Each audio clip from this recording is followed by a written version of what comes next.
Welcome. I'm Professor Wallace. I'm chairman of the International Law Institute. Happy to see you all. I'm always happy to welcome Yona, who will really announce the program to you, and Admiral General Gray, who I think is down there. Well, I was about to say we're technologically challenged, but I can see the challenge is growing all the time.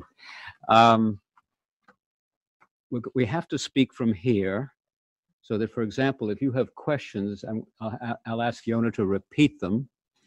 And if we have discussion along the table, I don't quite know what we'll do. I suppose we'll have to ask you to shout or come up here, or maybe Yona can repeat that too. In any case, welcome, and I'm going to turn things over to Yona.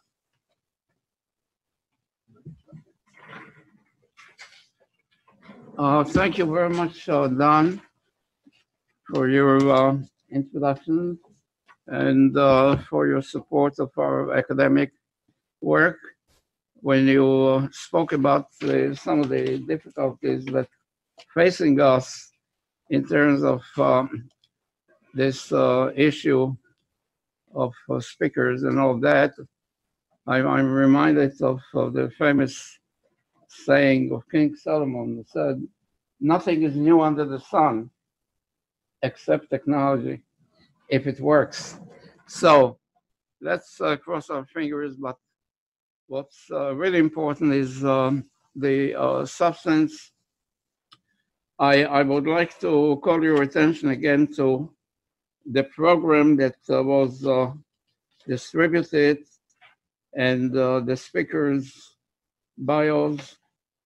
In the interest of time, obviously we cannot go into all the details in terms of the very rich panel.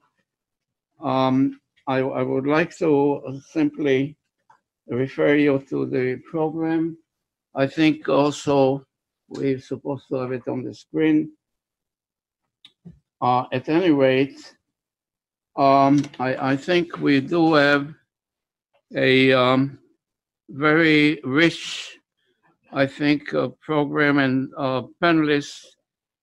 It is really critical, especially at this time, to provide more clarity to the confusion of terms and concepts. What is bioterrorism? What is biocrime?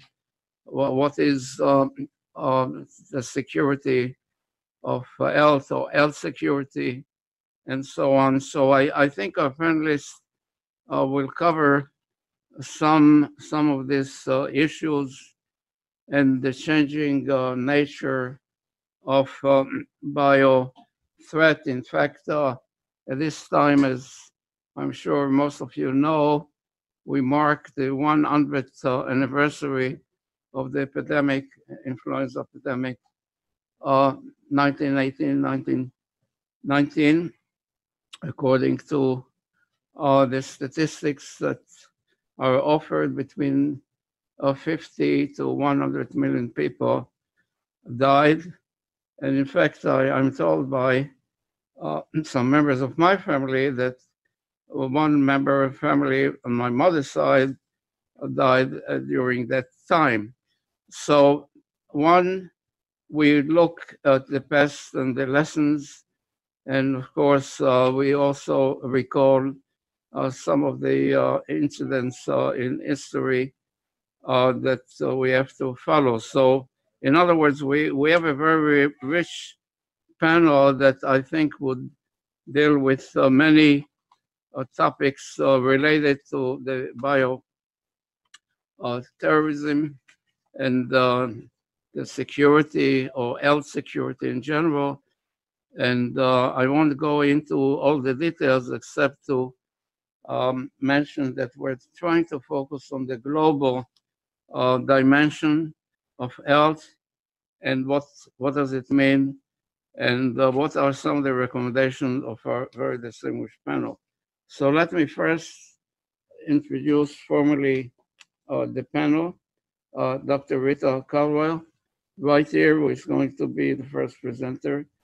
As you know, she is a distinguished university professor the University of Maryland, College Park, Johns Hopkins University, and also I'm a senior fellow of the Potomac Institute and the Board of Regents.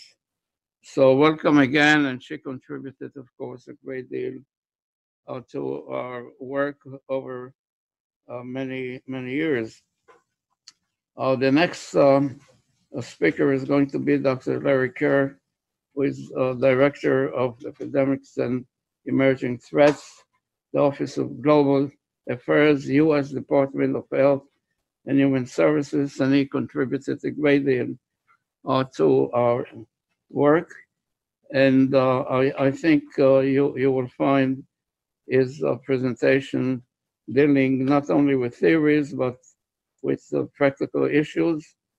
Next is Dr. Dan Gerstein, who is a senior policy researcher at the RAND Corporation at this time, former acting undersecretary and deputy undersecretary in the Science and Technology Directorate of the Department of Homeland Security, and he is also very distinguished bio, as you will see. Then Dr. Jerry Epstein, who is currently Distinguished Research Fellow at the Center for the Study of Weapons of Mass Destruction, the National Defense University. And our relationship goes back also decades, the Office of Technology Assessment, et cetera, et cetera. And recently, he was also at the White House on these issues. And last but not least, Dr. Megan Delaney, who is the Chief of Pathology, Laboratory Medicine, and the Medical Director related to transfusion medicine, the Children's National Medical Center, and Associate Professor of Pathology at GW. And she also contributed a great deal to some of the major issues related to health security.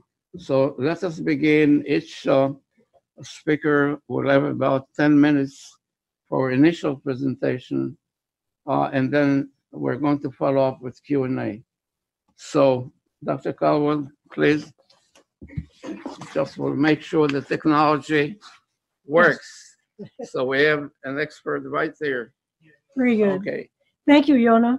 It's always a pleasure to join you on these panels, and especially it's an honor to be part of the program with the General Gray. Thank you and good morning, and my fellow panelists. What I'd like to cover this morning is it's a bit of deja vu all over again, as a very famous philosopher once said, and that is that we still have the threats of bioterrorism. And let me recount back in 2001, at the time of the catastrophe of the Twin Towers, which was followed by the anthrax episode.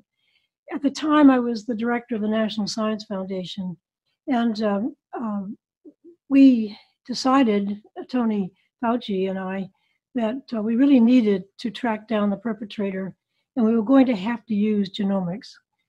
And what we did at the time, and this was 18 years ago, so there was very little of genomics and sequences available. It was really just a few sequences plus a partial sequence of the anthrax bacterium itself. But over the next 6 years, what we were able to do is bring together a team which comprised representatives of all of the agencies, NSF, NIH, FDA, DOD, FBI, CIA, and we met as a under classified conditions and worked together. This was done as a team. I'm actually writing a book, which should be out next year, which covers this very interesting episode. The participants all came from the agencies. We met every Friday afternoon for an hour in a skiff and went over the details that were available and advised the FBI and the CIA. It was done as a as a research group, we called ourselves the National Interagency Research Genome Sciences Research Team. We decided that we would simply informally meet because otherwise we would have been FOIA'd and we would have had to keep minutes. And this would be anathema for the FBI, who was busy carrying out a very serious investigation. So we worked together as a very effective team, and were able to gather the various strains of anthrax, and we determined the fact that there was a flask at Fort Detrick that carried all of the mutations that resemble those of the strain that had been disseminated. Unfortunately, we will never know the details because on the day he was to be arrested by the FBI, Bruce Ivins, Dr. Ivins committed suicide, which was tragic in all ways. What I'd like to do today is to show how far genomics has come in the almost 20 years since. And that is, it has become a very, very powerful tool in a way that we hadn't even thought about at the time. And there are many organizations and researchers and medical institutions who are very keenly interested in use of DNA as a diagnostic tool. In fact, it's now, I think, some aspects of it is called precision medicine because of the ability to sequence the genome of humans and to be able to determine relationships. We all know about 23andMe if you watch TV. And for microorganisms, it's really highly specialized. The technique that my team and I have developed over the years, and in fact formed a company simply because it is very much an available tool and of great interest, and that is to simply extract the DNA from samples. And it can be any sample, food, water. In fact, we're doing a major study with Orange County where they're reusing sewage water because of a drought for drinking water and determining the safety. It can be blood samples, cerebrospinal fluid, and gut samples. Gut samples have turned out to be of great interest, which I will amplify in a moment. But being able to use any sequencer and being able to take the sequences from those machines, and it can be the Illumina machines, which are very, very good, and Pacific Biosciences or Ion Torrent, or even the new field model that has been produced by Oxford Nanopore in England called the MinION, coupled with informatics that we've developed, makes it very powerful.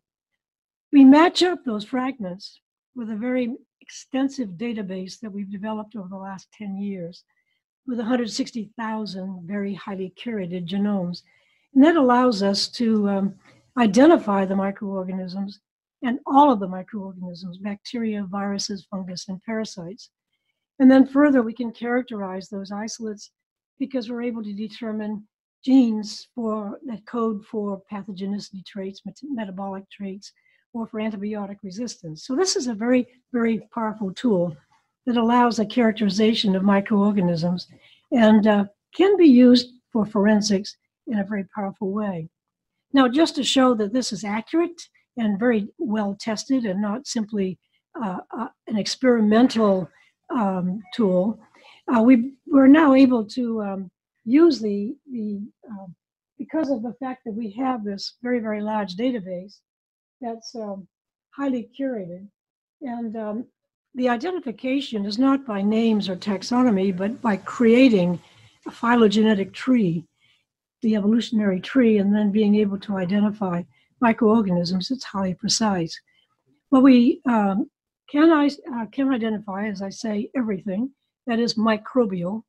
We can separate the human DNA and separate animal and plant DNA, and then just look at the small portion that represents the microbial and do it very, very accurately. We are currently, and others are doing this as well, I'm simply providing you a very powerful example, currently using machine learning and artificial intelligence to correlate the incidence and the pattern of microorganisms with symptomatology. And so this means that we can use diagnostics in a way that we had not conceived of in the past. That is, with big data kinds of analyses, we can correlate medical conditions with the actual microbiome, the microorganisms that are present in the human body. Now, this is a very comprehensive tool that we've developed, which is really a team comprised of cryptomathematicians and electrical engineers and computer scientists and bioinformaticists and a couple of microbiologists. It's really the analytic tool that's very, very important, and tested against a variety of the available algorithms. This particular tool that we have developed allows identification right down to strain, substrain, and even to be able to monitor and track specific isolates that, for example, are associated with a given outbreak. A variety of challenges have been made, and this particular tool developed by Cosmos ID has proven to be by far superior. Now, the microbiome, you've read a lot about this, I'm sure. It's in all of the current magazines and health bulletins. We are somewhere between 90 and 98% bacteria. And the bacteria and viruses and fungus and parasites, predominantly bacteria, specific to the gut, specific to the saliva, specific to the skin, and they're mostly protective. In the gut, the bacteria that are non-pathogenic, E. coli, produce vitamins that we can't produce as humans, and so this interaction is very powerful. However, what has been determined in recent years, a variety of human ailments, everything from neurological diseases, autoimmune diseases, even autism in some cases, the gut aspect of it, not the total causation, and especially the relationship to obesity and disease of diabetes. Now, a healthy microbiome, this is what we have gathered, and this is of relevance to this group. We've gathered all the data from 10 countries. There are about 600 samples that we have compiled. And so in a way, you would say this is perhaps the average, the median, or the normal microbiome of the gut globally. But when one separates country by country, there's a very characteristic pattern. The different colors are major groups of microorganisms. And of course, this is reflective of gut flora insofar as diet, culture, etc. habits can then have an influence on the gut flora. So this is one of the potential bioinformatic tools very useful for bioforensics. That is, an individual arrives covertly, makes a claim that he or she has been in the US for a whole life, or maybe even 10 years, but an analysis of the gut flora will show that, in fact, the individual had derived from Tanzania, or had come in from India, or from Japan. The pattern of the gut flora can change if the individual does spend a long time. For example, I have a colleague who's been from Bangladesh, and we work together, and he has lived in the US for about 20 years, and his gut flora now is more reminiscent, more typical of the American gut flora. But there is a consistent set of microorganisms that seem to be associated with given parts of the world. So here is a very powerful tool that is used diagnostically in hospitals around the world, and especially in the US, for various diseases and for various conditions, celiac disease, etc. But my point is that here we have another very powerful, subtle, but very powerful informatic tool. Let's look at it another way. Let's look at it from principal component analysis in a three-dimensional space. one would say, yes, indeed. The pink are Japanese gut flora, gut samples. The yellow are US gut samples, and the dark samples are rural Indian gut flora samples that have been analyzed. But when one looks, and these are the countries geographically very, very different sources of these gut flora. But when you compare them, let's say with an individual who has Crohn's disease, those are the green dots, very, very dissimilar. So this is the medical diagnostic aspect of it, where we are now using this approach to understand irritable bowel syndrome, celiac disease, Crohn's disease, in the case of gut dysbioses. But similarly, we are finding relationships with cancer, the aggressive kinds, with certain kinds of heart conditions, arteriosclerosis, relationship with chlamydia, a certain kind of microorganism. So this is a fascinating descriptum for the human body and its inhabitants. Microorganisms do in fact rule the world, but it's also a potential powerful tool. A public health aspect of it is, as I've told you, we can measure not only the bacteria, but the viruses, fungus, and in this case, parasites. So this becomes a powerful public health tracking tool. Horizontally is represented the countries. The large blue is because these data have included a download from the NIH Human Microbiome database. And there are many, many more samples. So it's only because there are more samples. But you can see as you look across, this is a listing of the identification of parasites. And one can see, for example, the middle one, which is the entamoeba. It's a parasitic amoeba of humans. And you can determine which countries this organism is dominant. And because the identification is so specific, we can even determine strains that are country specific. So it's a public health tool as well as a bioforensic tool.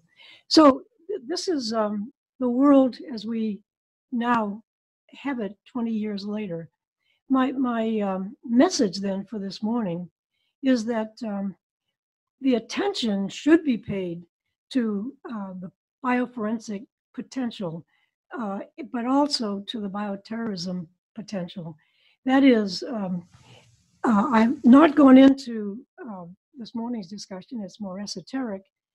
The ability, for example, to use some of the powerful tools like the CRISPR that you might have read about, and tools for genetically modifying organisms.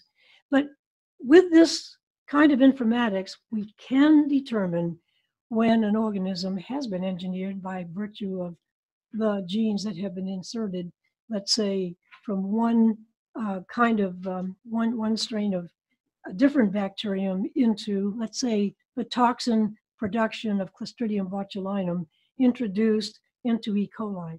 We can determine that and detect it. So we have the powerful capacity to be able to track and monitor microorganisms in a way that we simply could not have done 20 years ago, and probably a few years from now, even more powerful.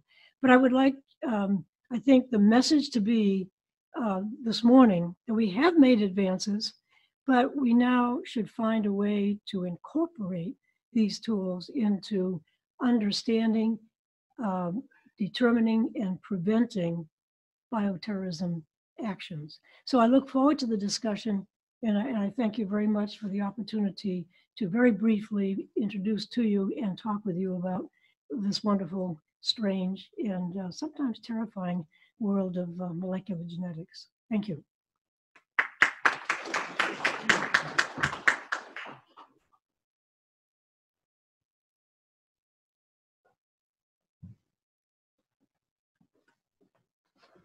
Good morning, everyone.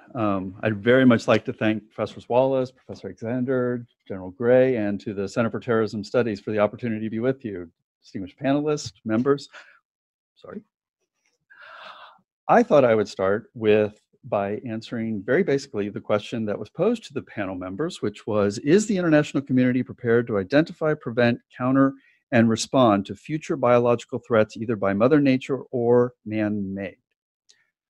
Well, I'm going to defend the hypothesis today that no nation on the face of the earth is actually prepared. And I'm going to go back and just use a little bit of history and remind everyone of what we've occurred just in the past few years. Think about the 2014-2015 West Ebola outbreak. Think about in 2015 when MERS reached the major urban city in the Republic of Korea. Remember in 2018, the ongoing epidemic in DRC.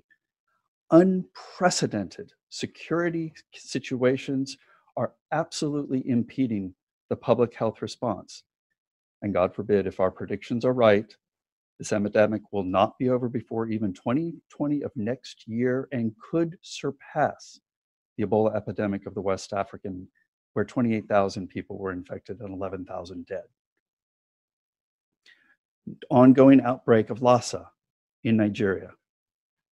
And then I had to this morning just pull this list. So if I read the countries of Australia, Brazil, British Columbia, Canada, Colombia, England, Ethiopia, Georgia, Greece, Honduras, Italy, Israel, Kazakhstan, Madagascar, Mexico, Philippines, South Korea, Thailand, Ukraine, Vietnam, Venezuela, and the United States. Anybody know what they have in common? Measles outbreak at epidemic levels. A completely 100% vaccine preventable disease, again, at epidemic proportions around the world. 3 states in the United States have declared public health emergencies. Think about it. We have what is, I think, unarguably the safest vaccine, the most efficacious.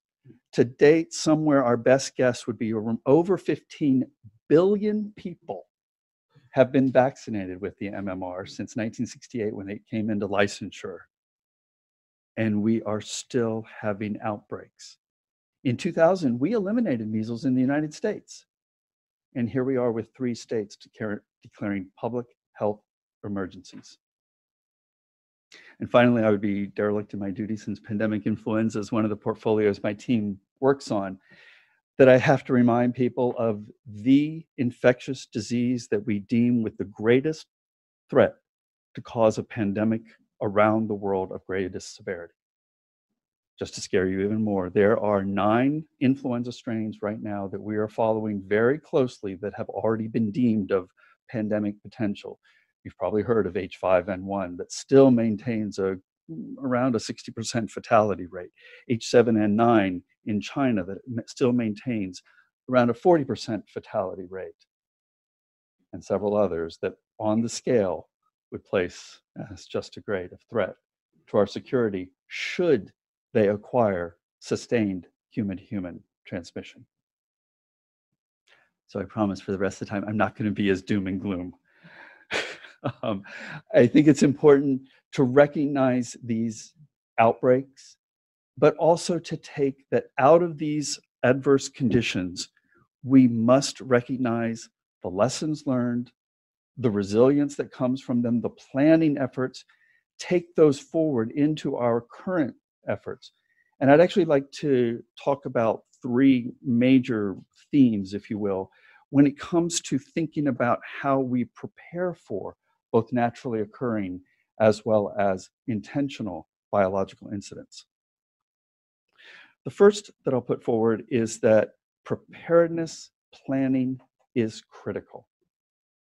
And the one thing that I will say, and I'm very fortunate in my job to encounter many, many other nations of the world, is that we do something exceptionally well in the United States. And that is, as an interagency, meaning all of our departments and agencies, we plan, we talk, we fight, but we come to recognize that 4 types that within biological incident preparedness planning, every single department of the US government every part of our state, federal, territorial, tribal, and local governments, private sector, academia, foundations, NGOs, have a part to play.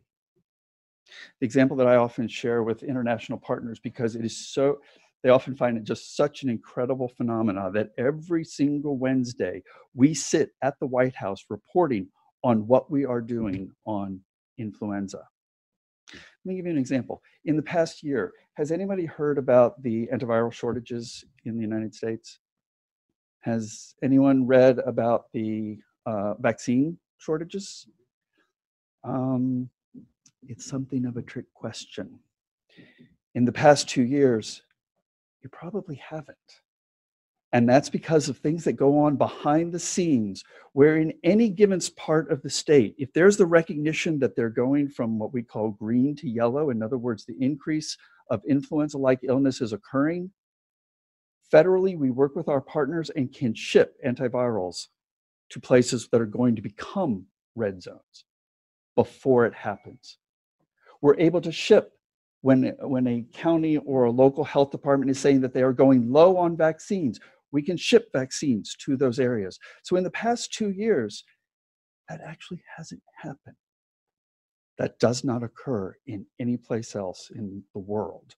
And in fact, it's a capability we've only acquired out of the lessons of the 2009-2010 pandemic influenza, which fortunately was not as severe. We may not be so lucky with the next one. But it's those type of preparedness activities that involve literally all of the partners, from health and human services to transportation to commerce, that must work together to make something like that happen. And we use seasonal influenza preparedness, or last year, what we would actually call seasonal influenza epidemic, because of the sheer number of hospitalizations and fatalities that occur, to be prepared for the next big one. Second major point I'd like to talk about is a shift in the dialogue that is occurring globally. And that is, ministers of health are used to talking to ministers of health. In some places, they're good about talking to ministers of agriculture. So you start to bring in more of the One Health dialogue. Sometimes they talk to ministers of the environment, probably not as much as we would hope, but the dialogues are increasing. But what we're finding is when a minister of health talks to a minister of finance, who holds the purse strings, and when you're actually talking about capacity building a workforce that is able to staff laboratories that are able to diagnose new disease, who are able to have surveillance systems that are able to notify not only larger parts of the country, surrounding countries, ultimately the World Health Organization and all countries, all of that requires sustained money, not just one-time infusion of money. And the problem we find is that ministers of health speak very, very different language than a minister of finance. And so how does, quoting statistics on the number of hospitalizations and the number of deaths that may occur, or if there is to be a potential biological incident of mass casualty, how do you convince a minister of finance of something that may happen weeks, years, possibly even never? Remember, if preparedness planning does its job well enough, you may actually prevent something from becoming a mass casualty. But ministers of finance think in terms of return on investment, sometimes in an annual way. And it's very, very difficult to build that argument. And so what we're finding is that a lot of times, going back to really fundamentals of education, have the Minister of Health's people sit with the Minister of Finance and walk in their shoes for some time. Have the Minister of Finance sit in the Minister of Agriculture's job for a while and understand what they are going through, build the common vocabulary that allows them to put forward budgets that are in the right language to convince that Minister of Finance to allocate and appropriate money towards preparedness planning. Jim Kim had a really great statement in one of his big speeches at Davos, where he said that for every $1 million spent in prevention or preparedness, you're going to save $10 million in response and $100 million in recovery. That argument now has gone a very long way. And so you are finding this, I'm saying the past year and a half, this dialogue between health, agriculture, commerce, and finance taking on a much more robust dialogue. And we're seeing the impact in terms of dollars actually being invested in preparedness planning. And finally, I'd like to bring up a theme that is similar to the first one, but that is when you are in a response, people are going to find it's multisectoral.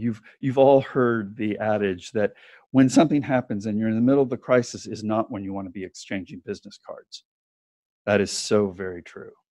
If the planning has taken part among all of the partners, if they know one another, Dr. Caldwell's example of knowing Dr. Fauci and be able to reach across the lines between NSF and the NIH to do something and actually have impact in a field that brings, the research and innovation equities to bear for the nation. Those are the types of relationship that during a response are so very critical.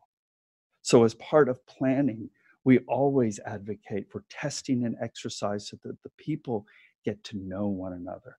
And it's so very critical in not only our government, but in governments where the leadership changes over and new people come in where those relationships just may not have existed previously and have to be reestablished every time. But ultimately, they will pay off in the long run and help in the response and recovery.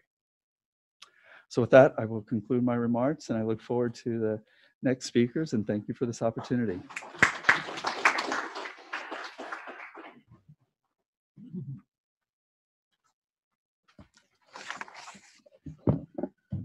Let's see, I just need to find my chart here. Do we know where? No. It's open actually. It's right here.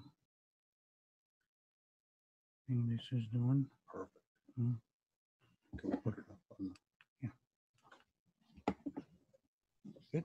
Great, thank you. Well, good morning, and thanks also to the organizers for inviting me to be here today. So I guess I'm going to start with a couple of disclaimers. The standard, I come from the RAND Corporation, so my remarks today are my own. They're not necessarily derivative of RAND research. Having said that, I am currently working on a very interesting series of studies in which I hope to bring forward some of the discussion. I've had an opportunity here recently to interview some of the state and locals as well as some of our federal organizations about indications and warnings. So I think it'll be an interesting dialogue. The other thing I'd like to say is my remarks also they are very much derivative from where I have worked, and that is in the security and defense arena, thinking about countering biological weapons. And it doesn't mean that I don't care about naturally occurring infectious disease. I care greatly about that. And in fact, during one of my assignments, actually had Plum Island Animal Disease Center under my operation.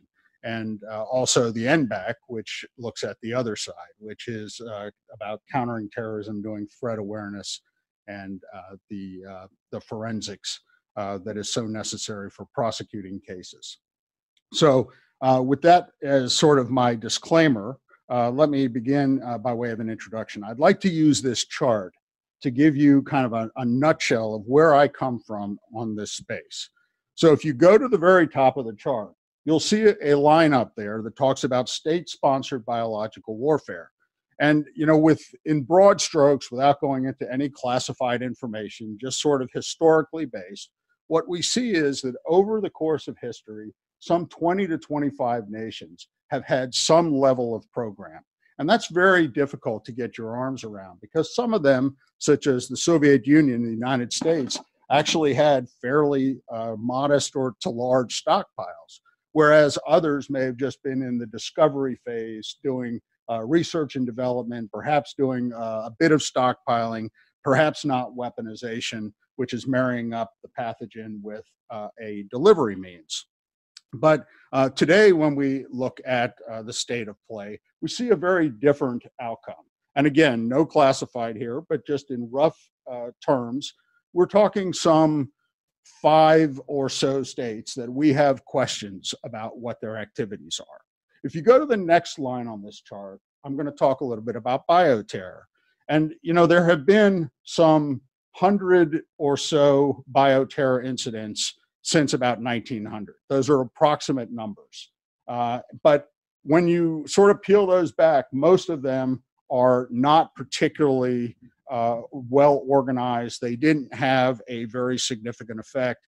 And most people today, when they talk about bioterrorism, they like to sort of hit on the 4 or so that I've listed up here. Most people talk about the Rajneeshis, they talk about Shanriko, they talk the failed Shanriko attempt, I should say. They talk about Amerithrax, and they talk about what we found in places like Afghanistan when our forces, our special ops forces, went in. They also like to point to things such as Inspire magazine, which called on like-minded bio and chemical terrorists to come together and create a jihad using these sorts of weapons. Now, where you can look at this and get the wrong impression if you're not very careful, because, you know, most people fixate on the Amerithrax and they say, well, wait, isn't that 22 people were sickened? We had, you know, a lot of people exposed who were on high-strength antibiotics, and we had 5 killed. Well, that's not that big a problem. And then you sort of have to back them up, and you have to remind them of the history. So going farther down this, the historical perspective are that we've had, since 1975, when the BWC, the Biological Weapons Convention, entered into force, we've had sort of a rich history of the growth of emerging infectious disease around the world. We've also had outbreaks which have been very catastrophic. Some in this country may not have even sort of made the news, like the UK's foot and mouth disease, which was tragic for not only the livestock industry, but also they had 60 suicides as a result of destroyed lives. You look at some of what we've seen through our Zika pandemics and the 2 Ebola, the current one that's ongoing. You look at African swine fever, which is coming across the continent of Europe, and it will soon be in the western part of Europe in great numbers, and likely that we will be very concerned about it coming to our shores as well. So as we look at that top, you see these clouds. We're talking about, you know, there really does appear to be somewhat of a reduced state interest. We see non-state actors taking on greater capabilities and a growing threat of naturally occurring disease. Go down now to the second area and you see biotech and dual use concern. And I will not go through this in great detail, but what I want to leave you with is that since the Al-Samar conference, which looked at synthetic biology, DNA engineering, what we've seen is a real rush across to the right side of the chart where we've seen greater capabilities, and they are now proliferated very, very widely. And I'll talk some about what that means. And then go to the very bottom of the chart, likelihood of an event, state BW I show going down. These are my assessments. Accident, misuse, or bioterror going up. And then the naturally occurring and perhaps a black swan going up as well. And so what we're seeing overall is that the capabilities available to someone who wants to make use of them, they have gone from the art and science to really industrial processes. And I think that's really important to understand. So why did I take you through this chart? So let me now walk you back into the old offensive program that the US had in the 1940s, 50s, and 60s. And I will tell you, we learned a great deal about biological weapons. Some of it we're now going back and having to relearn because many of those lessons had in fact sort of been put off to the side. But the first thing I'll tell you is that biological weapons are strategic weapons. They have nuclear equivalents. If they are properly prepared, they can be equally devastating to populations. We also see that the growing availability of biotechnology and knowledge to use the capabilities has proliferated so rapidly that we could in fact see a bioterrorist do what we had only thought states could do, say a couple decades ago, maybe even a decade ago.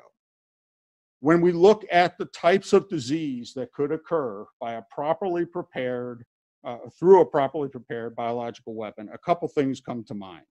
First, the forms of the disease would not mimic naturally occurring disease.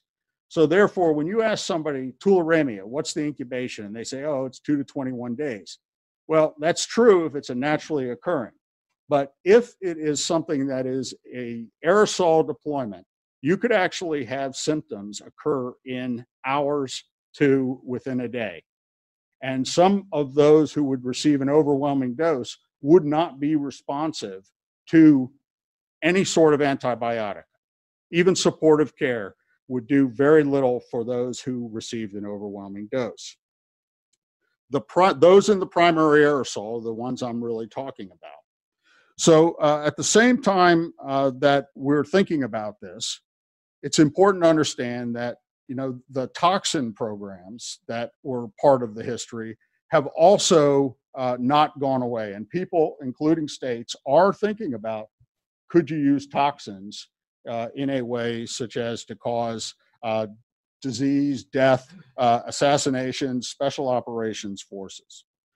The second major point I want to talk about is the Biological Weapons Convention. And I told you I come from a security and defense background. In a previous position, the BWC was under me with respect to the Department of Defense. So all the policy of the BWC was in my office. And a couple things. First, the BWC has a lot of flaws. On the other hand, it has served as the definitive, unequivocal norm that many of us believe is the reason why we have not seen a large-scale biological attack. It has simply made it unequivocally against human outcomes to have a BW attack. But having said that, when I look across the space, and I don't like to do this often, but when I look across the WMD space, and I think about chemicals in Syria, I think about binary nerve agent used by North Korea in assassination. I think about Russian Novichoks. I think about polonium-210 radiological weapon, the dialogue between the United States, which is lowering thresholds, and I think about the general state of arms control between US and Russia and across the globe. I have cause for great concern. So I think we need to think about the BWC. And I don't want to spend too much time on it, but I will say that I think it needs to be updated for the 21st century. I think we need to think about what we really want out of this. The US has not been a particularly productive player. And we need to perhaps think about different ways of approaching this issue. I'll just give you a little tidbit. In one particular paper, a gentleman who's at Georgetown University Medical School and we actually suggest that we need to think about including in the BWC things such as immunomodulators and neuromodulators and artificial biotechnology, which could be very useful in attacking humans in ways that would change their biological processes. The third area is international collaboration, which is really the cornerstone. And so this is sort of two sides. In preparedness, there are certain things that we're doing fairly well. In response, I'd say not so well. In preparedness, the disease surveillance, the global work that we're doing through things such as the Global Health Security Agenda, GHSA, through the Cooperative Threat Reduction Program that's run cooperatively by the Departments of Defense and State. They have been very powerful in helping to take certain of these dangerous pathogens, repositories off the market. We've helped build labs in countries. We've helped to educate scientists. So some of that's been very good. However, when one looks at what's going on in the administration with respect to some of these issues, I was pretty surprised that the Trump administration had decided to reduce funding in 39 of 49 countries in terms of biosurveillance. And I don't think that bodes well for the future, because what we're trying to do is build an international capacity, and these funds are critical to that. In terms of our response capacity, I would say we are not prepared for a significant biological threat. One only need look at the Zika, the Ebola here in this country, the different discussions we have with respect to even seasonal influenza, the measles, as Larry points out. All of this says we are simply not prepared. So we, in addition to biosurveillance, we need to have point-of-care diagnostics, environmental sensors, modern IT and big data tools, the rapid dissemination of information in bioinformatics. And I was very pleased to see Rita's presentation, because I think we've come a long way in that particular area. But again, thinking about some of the shortfalls, it wasn't too long ago that the Trump administration looked to get rid of the NBAC, the facility that was built specifically after 9/11 Amerithreats, to be able to do threat assessments and bioforensics. So it's a pretty interesting issue when you see some of what's going on in funding. My fourth issue, and I'll say this very quickly, is there have been a number of indications here in this country that there's much work to do. The Blue Ribbon Panel on Biodefense talked about putting someone in charge who could really be in charge. And they recommended the vice president because it requires coordinating across our interagency. And so far, the administration has not picked up on that. And that's not, this is not just being critical of Trump administration. Obama also did not have anyone particularly in charge, the Obama administration. I would also say, in looking at the strategy that's just been released, have some concerns. It reads like a list of objectives or ends. From a military perspective, I rate it as having lots of ends, but no ways and means. In other words, it has no idea of how they're going to implement. It has no resources that follow, and therefore it is unlikely to be successful. I would also say that in some of what I see in that biodefense strategy, it calls for having greater use of or greater funding for basic research in the life sciences, yet on the same hand, we just saw a 20% reduction in the budget for basic research. So again, doesn't bode well.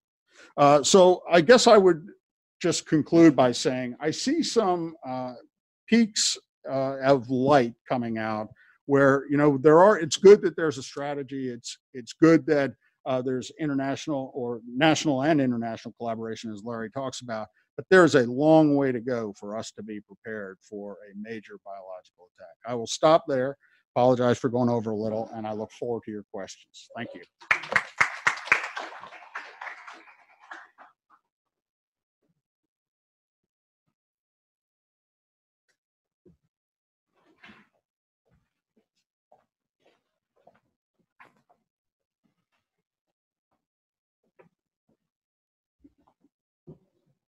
No. No. Mm-hmm.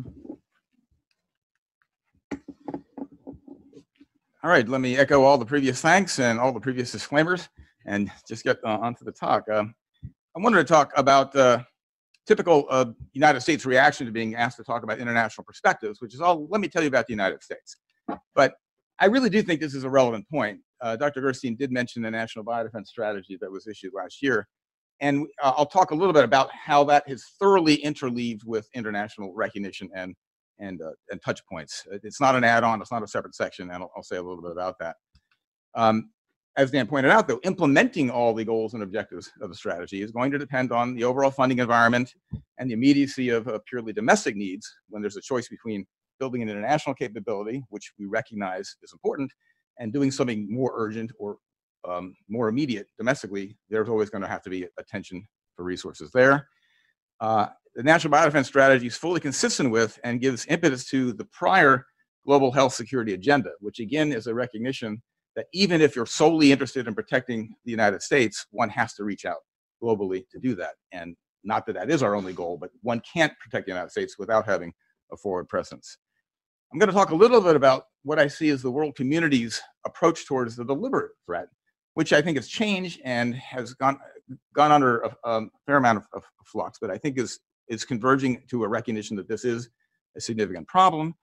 However, prioritizing against the deliberate threat is always going to be difficult to prioritize in the face of ongoing immediate health, natural disease outbreaks and differing perspectives among countries of the world about what the real likelihood and immediacy is of this being an attack mechanism. So there is some recognition of deliberate as significant, not something that should be subordinated to natural, but there are always going to be continuing dialogues and tensions. And whenever one gets in the arena where there are public health equities fighting natural disease and who are fighting nature, and security equities who are fighting adversaries, there's a very different mindset in the way those two sectors operate, and they have to be mediated. It will never be resolved completely, but it has to be mediated largely through a process like Dr. Kerr said, where each ministry, each actor has to understand what the other ministry's objectives are and how they're able to satisfy all of their needs without stepping on each other's toes and getting in each other's ways. And we've also talked about the difference between preparedness, getting ready for things, planning, advanced communications, and what happens in an actual response. Any actual incident will severely tax any amount of advanced planning. I think speakers before me have said that we are going to have a hard time in a major outbreak, no matter how much we plan, no matter how much we budget. So there's always going to be that disconnect. But an actual outbreak does one thing for you. It focuses everybody's attention on something which might have been abstract and might have been in the future and might have been not very significant compared to current events. In an outbreak, that is your current event. You will get the attention of decision makers. You will get connections made between people who wouldn't have any reason to talk to each other, because that's going to be what everybody's talking about. So yes, it'll be a cluster trying to get the planning implemented in the case of the real world, but the real world also focuses your attention in a way that helps overcome some of the barriers that maybe have been too hard to handle in the abstract advanced planning. A little bit about the biodefense strategy. I call it a three-dimensionally comprehensive strategy. It's comprehensive with respect to the origins of an incident. It covers natural outbreaks, it covers accidental outbreaks, and it covers deliberate, whether terrorist or nation state. It's comprehensive with respect to the target of an incident. It covers attacks against humans, attacks against animals and plants and agriculture. There are even some references to the environment. And it's comprehensive, and from the point of view of this meeting, this may be the most significant dimension. It's comprehensive with respect to the location of an incident. It addresses domestic incidents, and it also addresses foreign incidents. The international implications, as I said, are completely baked in. And here's a little example. I don't usually like to do this. I'd rather people read words than count them. But if you do count the word international in the National Biodefense Strategy, you'll find it 82 times. You'll find 4 more foreigns, and you'll find 18 globals or globalizations. And again, these are embedded throughout the strategy. There's not a separate section where we say, well, here's what we'll do domestically. Oh yeah, and then there's an overseas part. It's completely integrated throughout.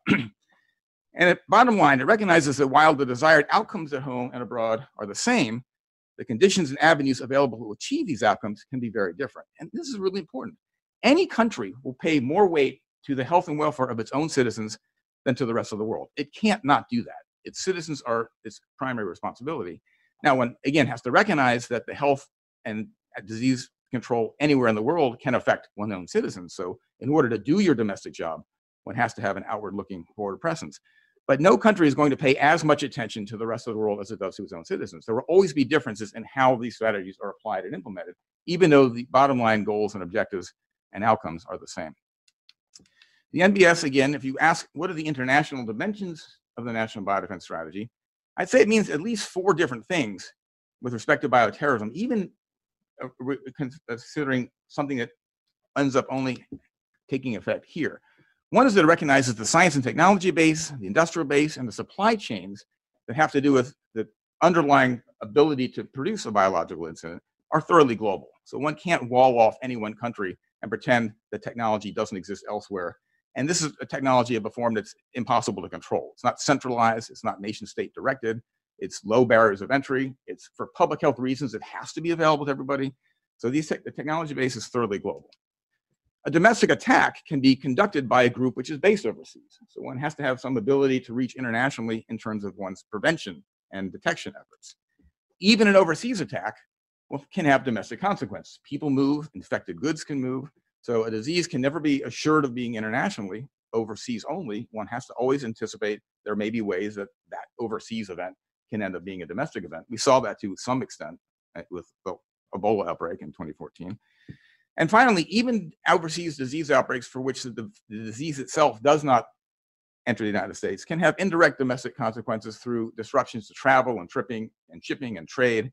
And so for all these reasons, international aspects of biological incidents, whether deliberate or natural, are inevitably and inherently connected to what we do here. And then finally, if there are attacks overseas that erode the norms we've heard about against biological weapons, that norm erosion can have ramifications later on for something that happens purely domestically. So in all these different aspects, international dimensions are critical to consider. And one, we've heard some about the Biological Weapons Convention. One consequence of having the Biological Weapons Convention is that all countries in the world can be on the same side. If you have a weapon system like nuclear weapons, the United States has nuclear weapons, the Non-Proliferation Treaty says that 4 other countries can have nuclear weapons. Every other country in the world under the treaty cannot have nuclear weapons. And it gets delicate in trying to explain, well, we have ultimate objectives to get rid of all our nuclear weapons, but until then, we have to maintain a robust and secure stockpile. We have it, you can't have it. Cyberspace, electronic warfare, conventional munitions, these are all areas where countries say, we need to have the best weapons. We'd prefer that you not have any. And that's not a sustainable outcome. And it's hard to be on the same side when one's addressing the implications of where these technologies can go. With the Biological Weapons Convention, all countries, at least all ones that are signed up to this treaty, can be on the same side that any biological attack anywhere threatens this norm and threatens all of us. So the prospects for cooperation can be greater in this arena than in one where we're trying to carve out, well, we can do this, but we don't want you to do that. Let me talk a little bit about some of the international aspects in particular of the National Biodefense Strategy. It describes 5 goals. Goal 1 is information awareness and biosurveillance. That's inherently an international problem. One has to look at disease wherever it takes place. Goal 2 is prevention. I mentioned the importance of doing what one can to prevent groups overseas from amassing capabilities to conduct biological attacks or disrupting efforts if we're aware of them. We also, in the strategy, talk about preventing the spread of disease at the source. This motivates foreign response to mitigate outbreaks overseas to the greatest extent we can. It talks about strengthening global health security capacity because countries all around the world need to have the ability to fight disease at home so it won't spread to become international incident. And in terms of a deliberate threat, the strategy talks about deterring, detecting, degrading, disrupting, denying, or otherwise preventing the capability for conducting deliberate incidents. Recognizing the global spread of technology in ways that I said is very hard to counter, and in many ways one would not want to counter. This is a goal. It can be very difficult to achieve that, but you want to have that goal out to address this when possible. Goal 3, we've heard a lot about preparedness. The strategy talks about strengthening international preparedness to support response and recovery activities. Goal 4 is an actual response. And it talks about the U.S. efforts to support international incident response will be coordinated through the State Department. And it also says the United States shall support international investigations. And I'll say a little bit more about that. When one has a deliberate incident of disease anywhere in the world, it is important to the international community, and it is certainly important to the United States to find out who did it, who was responsible. For the first most, to find out, to make sure they're not going to keep doing it. And for the secondly, to make sure there's some accountability and to try and reinforce that norm and let future attackers know that this didn't go well the first time and you should be aware of trying to do that again. The need to come up with and point fingers. This is explicitly a finger pointing exercise. Can bring about tensions in terms of the international cooperation, which is normally seen in fighting natural disease, where the enemy is nature, and we're all on the same side there. Goal 5 on recovery, the strategy talks about reducing the cascading effects of international incidents, and I mentioned a bit about that: trade disruption, travel disruption, personnel movement. Say a little bit about international perspectives on bioterrorism. Before 9/11 and shortly afterwards, I think U.S. views on the immediacy and importance of the bioterrorist threat were quite at odds with a lot of the rest of the global community. At one point, I was wondering whether bioterrorism, I was talking to a senior U.S. decision makers, and is bioterrorism just a U.S. obsession? There seemed to be a lot of discussion, a lot of worry about bioterrorism here in the United States? His answer was, a U.S. obsession? I wish it were a U.S. obsession, pointing to the defense budget being many orders of magnitude more than anything we spent on biology. But so be that as it may, biology wasn't seen as significant as other security issues, even here. But the United States had a much more pointed awareness of this problem than many others around the world. I'm going to say a little anecdote here. I think it's just as a matter of maybe illustrating this. If you're familiar with Richard Preston's book, The Hot Zone, it's about mobilizing a response to an outbreak of Ebola in an animal care facility in Reston, Virginia. At the beginning, when Ebola was first recognized, it was not known that this is a strain of Ebola which, unique among Ebola strains, is not pathogenic to humans. When the strain was first identified as being a couple hundred meters away from a daycare center in suburban Washington, there was a complete freakout in those parts of the U.S. government that addressed this. The team at Fort Detrick, which had experience and expertise in handling this type of pathogen with the spacesuits and the highly contained labs, went to this facility to decontaminate it. And the first thing they did is set up a portable, field deployable BSL-4 capability with airlocks and plastic bubbles and people in moon suits to go into this facility and start to take stock and see what they needed to do. So somebody walking down a hallway in a spacesuit, turns out, the people are still in this facility doing what they did the day before, which is take care of animals. So the guy in the spacesuit bumps into a guy in blue jeans and a t-shirt, and they're both looking at each other, and they're both thinking, one of us is crazy. And it really seemed for a long time that the international discussion between the US and the rest of the world was sort of a one of us is crazy, where we seemed much more engaged in some of these problems. The rest of the world said, well, yeah, that's a theoretical possibility. We've got real world issues today. And so the dialogue was a little rocky at first. I think it's actually been it's been converging since then. But one other anecdote, the World Health Organization is a masterpiece of international collaboration. Countries around the world have recognized, again, that disease anywhere could be disease everywhere.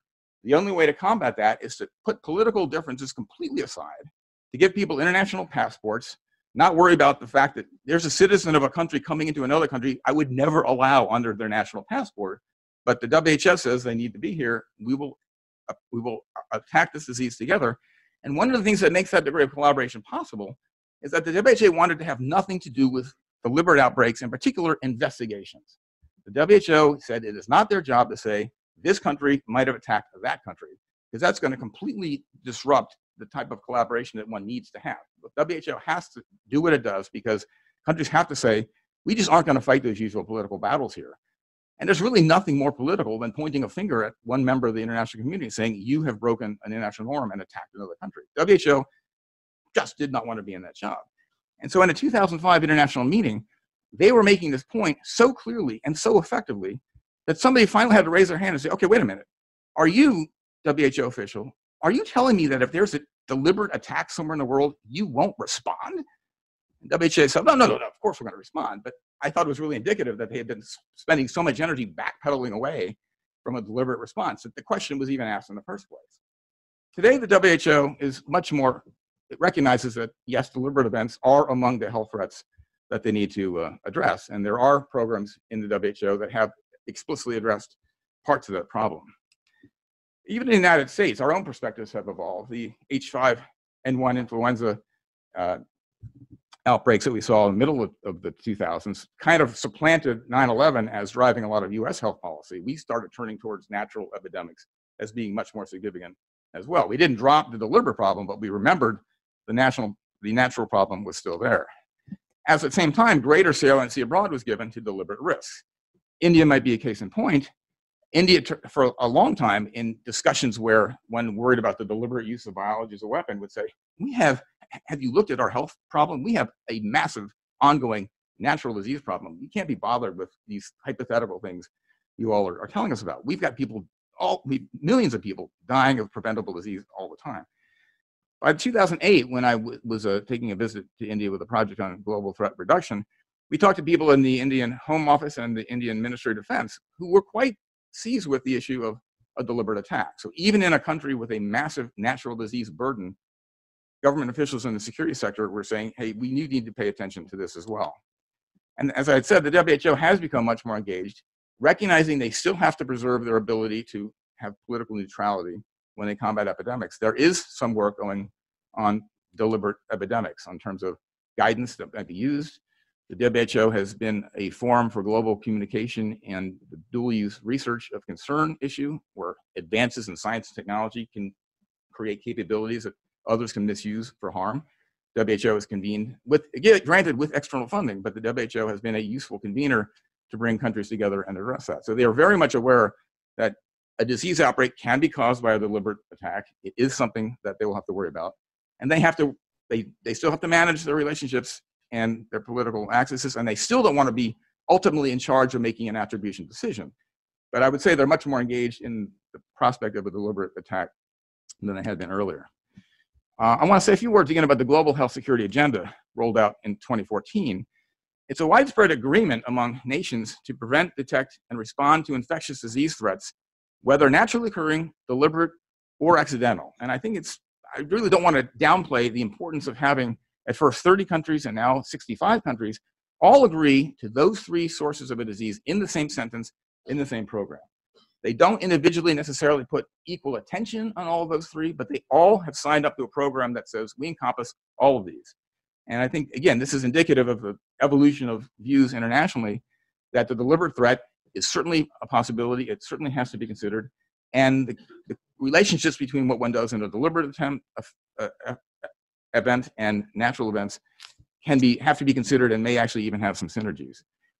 When the GHSA was first rolled out in 2014, there were 30 countries. There's now 65. And this point I just said, that relative priorities may differ, but they all agree on the importance of the three. And the GHSA's operational aspects consisted of action packages, where countries would say, it ultimately is about building the capacity around the world to adhere to the international health regulations, which provide capacities that countries around the world should have so they can combat disease locally and so they can work together when outbreaks cross borders. There were 11 action packages initially. 2 of them explicitly referred to security aspects. One in terms of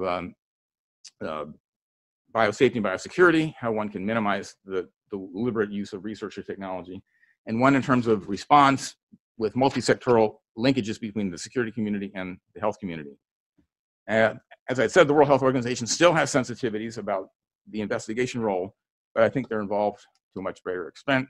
And they also participate in the Biological Weapons Convention meetings. There are five-year review sessions that countries around the world will attend. There's considerable external participation with non-governmental groups and scientific organizations. And the WHO does come and participate in these 5-year reviews as well. One of the things the WHO is now doing is working on the interface between health systems and security systems, which I can say a little bit more about here, because there are inherent tensions, as I previewed with the international angle, between the security and public health. The security community and the public health community will always have differing approaches and goals in how they approach the disease. In the public health world, science and information sharing are your friend. The more we know about an incident, the more minds that are working on the problem, the more communication and collaboration we have, the better job we're going to do in piecing together what was responsible and how to deal with it. In security, not so much. For one, we form groups about countries that we think we agree with and countries that we think we have issues with, and it's hard to cross those boundaries. And also, you've all seen the movie where at the climactic scene in the courtroom, the prosecutor jumps up to the witness and says, only the killer would have known that, because the prosecution knew some information they did not share widely, and the fact that a witness or somebody may have known that indicated that maybe they had something to do with the original crime. So information is much more tightly controlled in a security incident when one is trying to prevent an attacker from attacking again. One doesn't necessarily want to tip off the attacker that we know what kind of car they have, although if you're looking for the car, you do need to tell people what kind of car they have. But you don't want to give away the methods in which you necessarily started getting leads on who you're looking for. You don't want to blow your intelligence capabilities by letting everybody know how you know what you know. So there are inherent tensions that can never be waved away. They've always got to be managed. And I think they can be, again, the way Dr. Kerr mentioned, putting ministers in each other's shoes and saying, you know, it's my job to catch the bad guy, but I realize if the health outbreak proceeds without uncontrolled, we're all going to be worse off. And so let's figure out a way to do both of our jobs, not only in the budgeting sense at the level of national treasury, but in the operational sense. If the FBI needs to investigate somebody who is ill in an outbreak because they think they may have information that may lead them to an attacker, and the CDC or a state health department needs to interview the same person because they want to know, where were you? What did you eat? what did you breathe, what's your daily pattern of living, to figure out who else might be affected.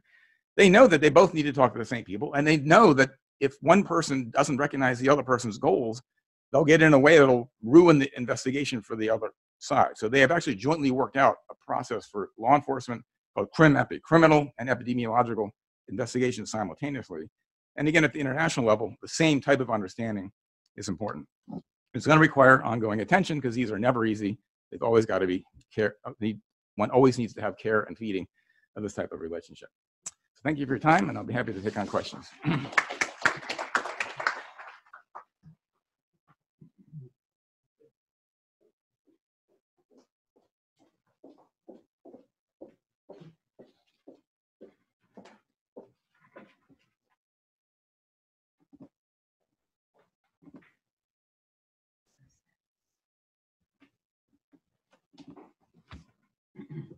Okay, good morning, everyone. Hi, good morning. And thank you so much for inviting me, and thanks to Professor Wallace, Professor Alexander, and General Gray, and the distinguished panel. So I'm a physician from Children's National, and I'm going to give you my perspective that will really have a medical slant. And the topic that I chose to focus on is healthcare ready for biological terrorism? See if this goes forward. So just so you know a little bit of background about my organization and the perspective of the case I'm going to tell you about is Children's National is a pediatric hospital located here in Washington, D.C. We have 323 beds. We have over 15,000 admissions per year, almost 700,000 outpatient visits, 17,000 surgical procedures, and the laboratory that I direct does 1.2 million tests per year.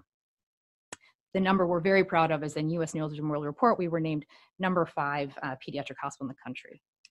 So what am I telling you all that for? I'm going to tell you a case because I didn't think about biological terrorism or international biological terrorism quite the way I do now until this happened. So in medicine, we always joke that the worst things happen on Friday afternoon. And so this did happen on Friday afternoon. Around 1:30 in the afternoon, my administrative assistant went and got the mail, like she does every day. And there was a suspicious envelope in the pile, and she contacted her supervisor. The supervisor immediately took action. He actually donned gloves and took this suspicious package to our microbiology laboratory. So remember, we're a lab that has all sorts of resources, and put it in a negative pressure hood. Inside the package was a letter written in Arabic and an old paper that had gray-white substances dotted on it and some loose powder. There's a picture of it there, and I'll show you close up later. So what did we do? So they told me, we immediately notified our safety and emergency management. We requested a translator. We have a large global services department, so we wanted to see what that letter actually said. And we sent more notifications out to our administrator on call, and we have an on-site Metropolitan Police Department officer. The administrative assistants that had touched that mail item were actually quarantined. So my assistant was quarantined in my office. One of the other ones had left for the day. She was contacted and told to stay in her car outside of her home and to not go inside of her home. And the immediate area was cleared. This is a busy laboratory. It's actually the microbiology laboratory where we're doing hundreds of tests a day. We have 3 ICUs. They're waiting for those results. So it was a big deal to actually even clear that area. And in fact, and we also had our radiation specialists come in, did a test to confirm that the substances were not radioactive.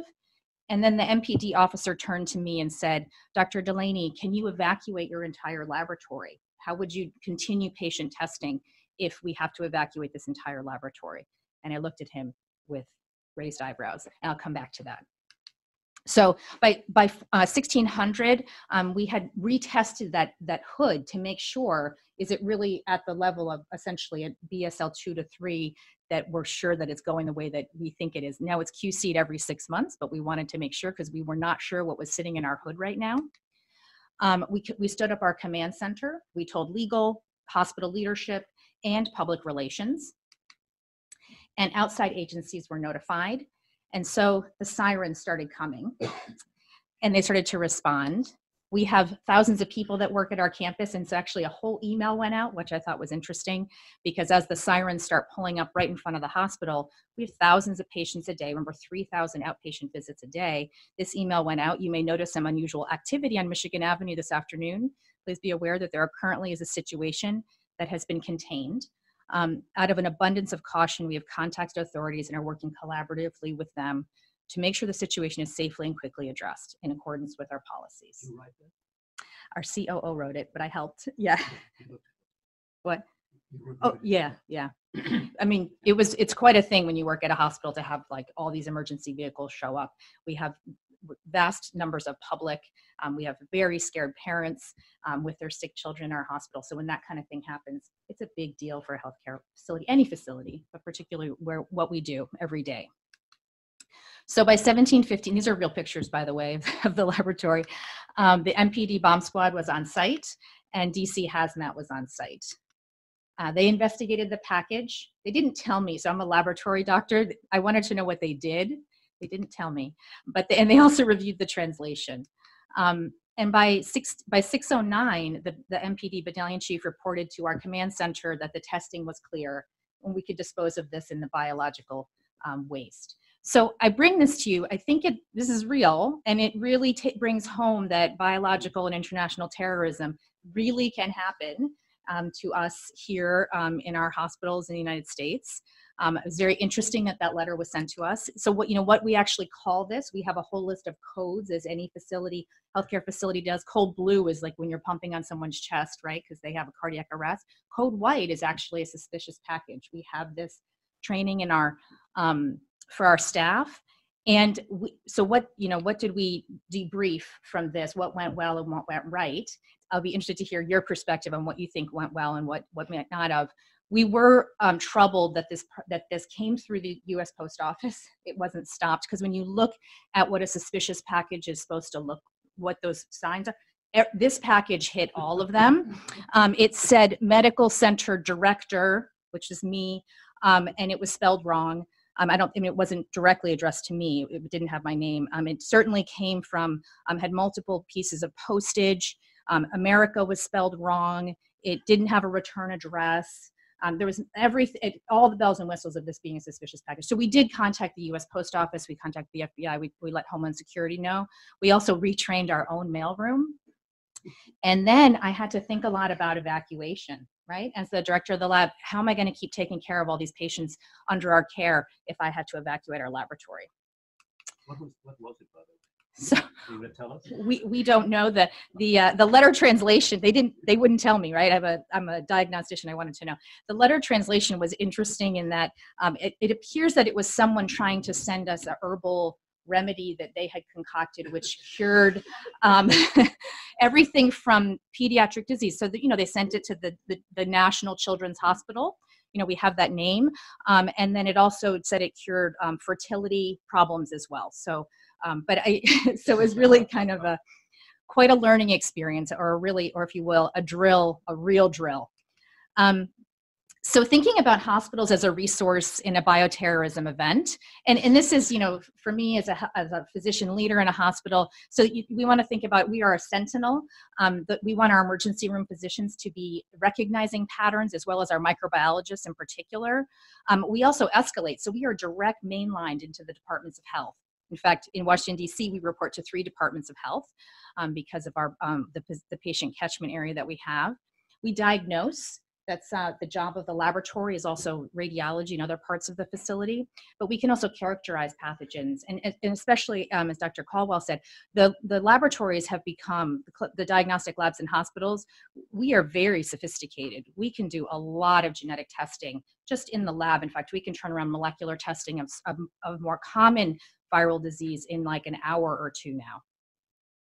Also for surveillance, we have access to the population. So if there was an event and we needed to go back and say, well, who else is potentially involved? I have thousands of people's blood samples sitting in my fridge every day that have been tested. They're kept for a couple days before they're discarded. Of course, we would treat affected patients. We also would quarantine. So we have quarantine procedures at hospitals. A lot of this is based around emerging bacterial resistance that we see just every day, but those can also be used in a biological terrorism event. And of course, prevent, so we can administer those vaccines and all the other prevention measures as well. So just 2 examples that really bring to mind my final recommendations is Ebola. So as a as a physician and a laboratorian living through when Ebola first, the big outbreak focused in Liberia in 2014, I have to tell you, it was terrifying in the lab because we were like, well, can we keep testing these samples? And at that point, it wasn't known. So now we know what to do. And now we have Ebola treatment centers designated in the country. Children's National is an Ebola treatment center. So we would take children, and we have stood up our Ebola treatment center. And what's interesting about this is that we are actually now building a laboratory footprint in our containment area. So we would never bring a sample down to the main lab because the rest of the care for all the other patients needs to continue.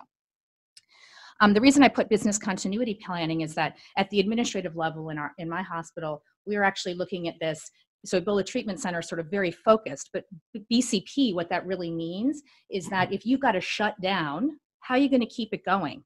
Right, that question. And so we're working and wrestling with that right now. It's really hard to have a really complicated lab with hundreds of machines and hundreds of people turning out 3,000 tests a day to say that you can move it. That's a very difficult thing. Another example, just one more thing, those people in the bodysuits, that's what an Ebola treatment center is. So that's here in the US, and we're receiving those those patients here so we can take care of them. In Africa, you see the pictures of the tents. In here, we're building them inside of our hospitals. Another one, and I have to have a word about blood banks. So my specific focus, besides running all of the lab, is that I run transfusion services and blood banks throughout my career. This is a picture of a blood donor's card from New York Blood Center, and you can look at the date, 9/11/2001. So one thing that was really interesting that the blood services learned on that day is the incredible, we already know this, but the outpouring of generosity around those events. There's pictures that you can find that show just lines of people at every blood donor collection center across the country giving blood after that event and after any event. And actually what happens is that we collect too much blood, and then honestly it expires. Blood expires. It doesn't stay good forever. We can only keep it in its plastic bags for a certain amount of time. It gets thrown away. And so now the blood industry and the AABB Inter-Organizational Task Force on Domestic Disasters, which is supported by HHS and Department of Homeland Security, is more coordinating, after 9/11, taking a more coordinated approach to, well, when Zika happened and the FDA shut down blood collection in Puerto Rico, we were shipping blood to them, right? And then also to try to have blood centers be ready for a mass casualty event to get people to not over-collect.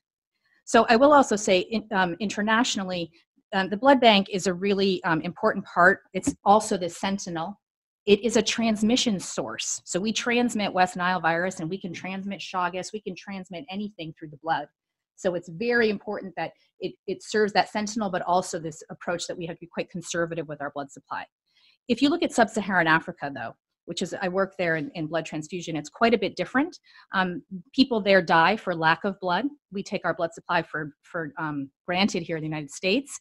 And so children, women, cancer patients will die because they don't have blood transfusion. So if you then layer on top of that any sort of event, the recent storms in Africa, as well as a biological terrorist event or any kind of event, the infrastructure there, as we heard Dr. Kerr talk about, is so much less capable to respond.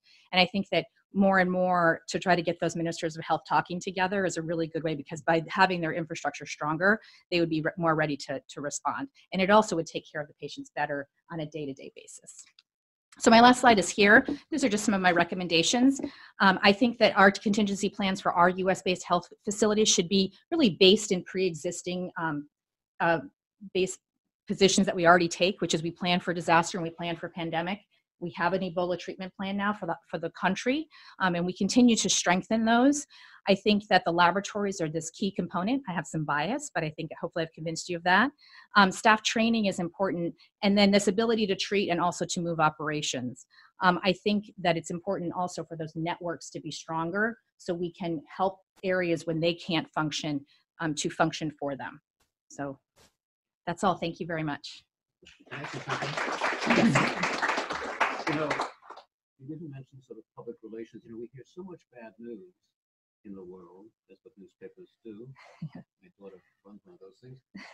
But we don't hear enough good news. And this I mean, your report suggests real achievement. Look at you seem to be master of so many things. Isn't there some way to transfuse that into the kind of intellectual bloodstream of the country? You mean about how well, I think our hospital responded well. Oh, and letting yeah. the world know and letting others know. I mean, not probably not all parts of the country probably. I mean, I really think it would help the morale of the country and would probably help performance down the road. Yeah, I mean, I'm certainly game to talk to the press about wonderful things that we've done. I think that it's the support. I had the emblems of who supports these programs on the bottom, and a lot of people are represented here on this panel, that it is this partnership. I hope that just example of my kind of one hospital and a little bit of my international experience shows that without those, though, we wouldn't have Ebola treatment centers if it wasn't for the CDC and the HHS. They wouldn't exist. And they're really critically important. And even if it's not Ebola, we're going to be able to use all that planning that we've done for whatever it is. So we're better off by having that. So thank you. Sure. Okay. You're going to talk loudly? Yes, I will. What is the good news about the biological weapons convention?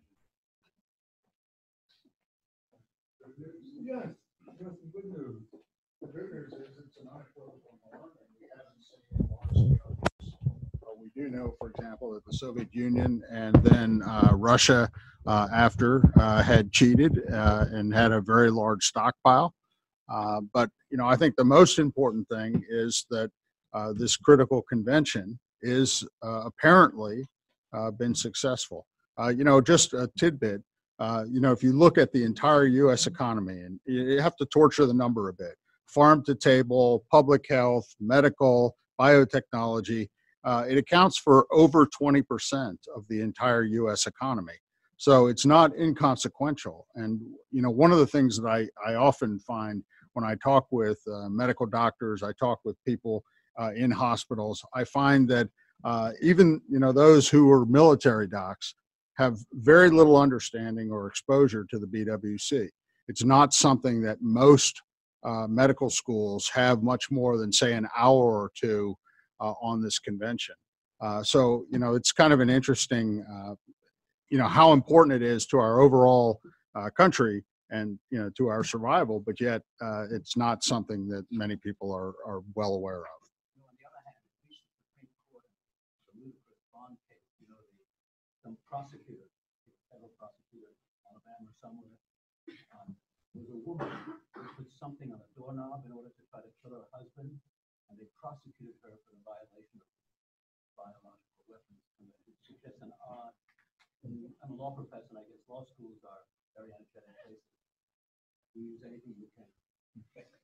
So is our intelligence adequate about which countries to stockpiling biological weapons? Well, I mean, that's now historical. And so, looking to the future or looking currently to who has it, that is actually a classified piece of information, which countries. But if you're interested to see sort of unclassified, there is an annual report that is put out by the State Department, and you can find it online, and it tells countries that we have questions about throughout all of our arms control agreements. So, you can look at the Missile Technology Control Regime, you can look at the Chemical Weapons Convention, and in the bio, it lists a couple countries that we have questions about what they are actually doing. Okay, we'll open it up for a few questions. Mike, right there. Speak louder, please. Yeah, Mike Kraft. I worked on counterterrorism at the State Department Counterterrorism Office, and I have a follow-up question for you. On detection, you mentioned budgets were cut. I did a study, worked on a study a few years ago with the House Foreign Affairs Committee, and found that CDC and DOD had a large number of surveillance laboratories overseas. Are those the ones that are being cut back? So I'll start, but then I'll pass it off.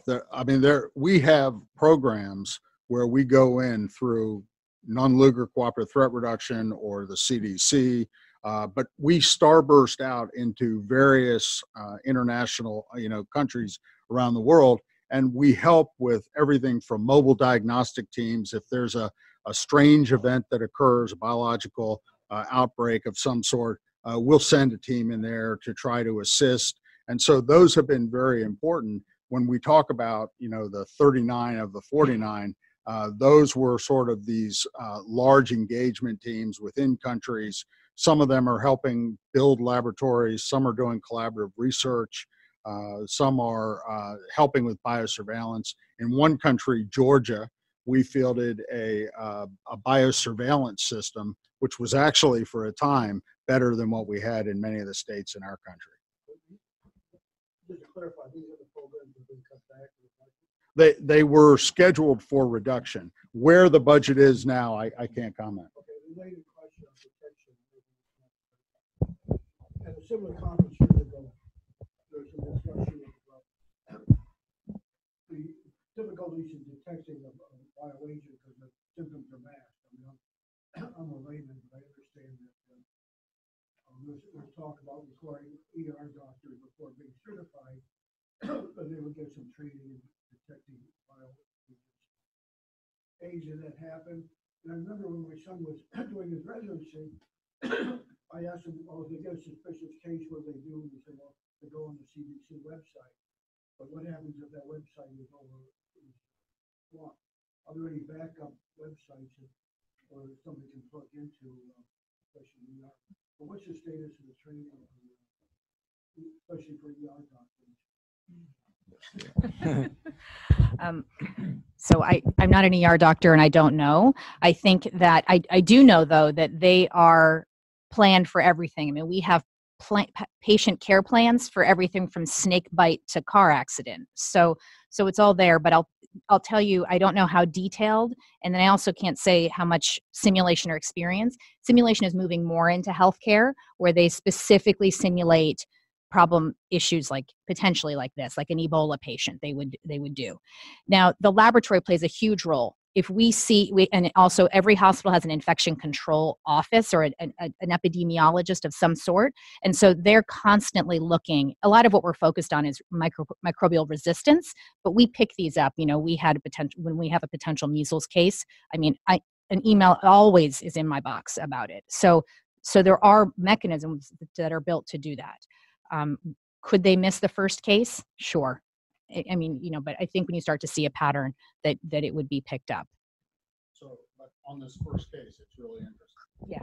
We're no better than we were in 2001, where the first case of the Amerithrax went back and forth to the hospital 3 times before finally getting a diagnosis. We had the same thing with the Ebola patient, where that patient came into the hospital and, you know, there was some question, and of course there were subsequent exposures. But your other question really was about sort of the biosurveillance. And so there is a system called BioWatch out there. If you go into the metro and subway stations around the country, we actually have environmental samplers that are constantly taking in the air. And, you know, people don't like BioWatch. It's got a 36-hour lag at the longest. It can be less, but, you know, it's only for a handful of pathogens. And it's highly strain specific. It comes with a lot of caveats. And so we're trying to see about improving that as well. One of the things that we argued for, well, my boss and I, when I was in Homeland Security, Science and Technology, was we were interested in having more real-time point-of-care diagnostics so that when you come to a hospital, you know, diagnostics are cheap. Give 100 well diagnostic, and it doesn't matter if they come in for whatever, you run them through the 100 wells and you figure out if you're talking about a gram-positive or a gram-negative bacteria, are you talking, you know, but many times, you know, people get a diagnosis which is presumptive. It's not a definitive diagnosis. Okay, before we turn it to General Gray, I would like to ask Dr. Recover, would you like to make any comments now? Or I think that we've come a long way. We've come a long way since the well test. I think with the DNA identification right now, the identification can within 36 hours you can go from sample extraction, library prep, sequencing, and identification. And the identification, once you have the sequence, is within minutes. And you can actually enter sequence into the cloud, and on base space with the Illumina, you can make a diagnosis. So I think we're getting to the rapid stage, and we can get. It doesn't matter. I think BioWatch needs to be modernized, absolutely, and I wish that the powers that be would pay attention to it. That's my comment. Dr. Kerr, would you like to add more?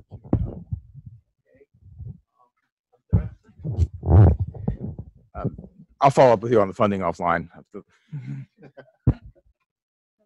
all. Thank you.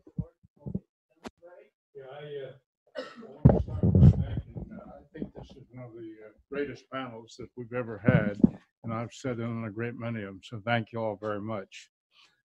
2 years ago in June, Rita Caldwell told us at a seminar that we were making progress, and you just told us again today.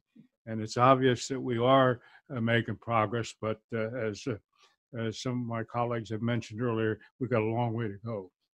And I think we need to understand that some of the people who historically haven't cared for us for the last couple of 100 years or so, like the former Soviet Union, they go way back.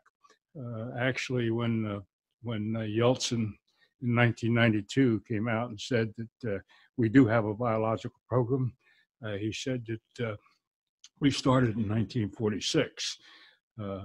Many people think he picked that date because that's the time that we allegedly turned on the front burner in biological warfare ourselves. The facts are that they were doing it in the former Soviet Union in the early 1920s on one of their islands. And then about 20 years later, they moved it to another place in Lai. And so this has been going on for a long time. And as we've heard today, it's a very, very difficult problem. Obviously, in my humble opinion, one of our biggest challenges is educating the American people, both at home and abroad, as to not only what this threat is all about, but more importantly, what to do when something happens. The problem is complicated in my view because, as you've heard, it's very technical. And the average people like me who are Napoleon's corporal, if we understand that you can print it, but we don't understand all these biological terms and this and that. So it's got to be done. It's got to be put in today's English in the kind of words that the young people today understand, and as well as the rest of the American people. I think that if I were in charge, I would certainly start playing a bunch of major, what I call war games and scenarios. I would learn to, I would start with each state because really it's the state that has the primary control in what to do when these things happen. They have the local law enforcement, they have the state law enforcement, they have their own hospitals and stuff like that. Obviously, we have to have a national overall oversight and direction of effort. That's very, very clear. And I think we've made some great strides in that arena. But I think getting the interagency, for lack of a better term, to play together is very difficult. And the only way you can do it is do it, make it happen.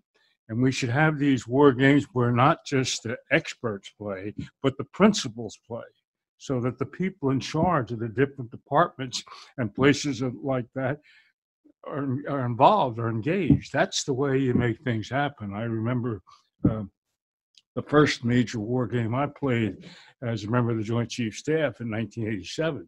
I mean, we played it down in Florida, and it was a war game against Korea, but it had global concerns as well, particularly in Cuba.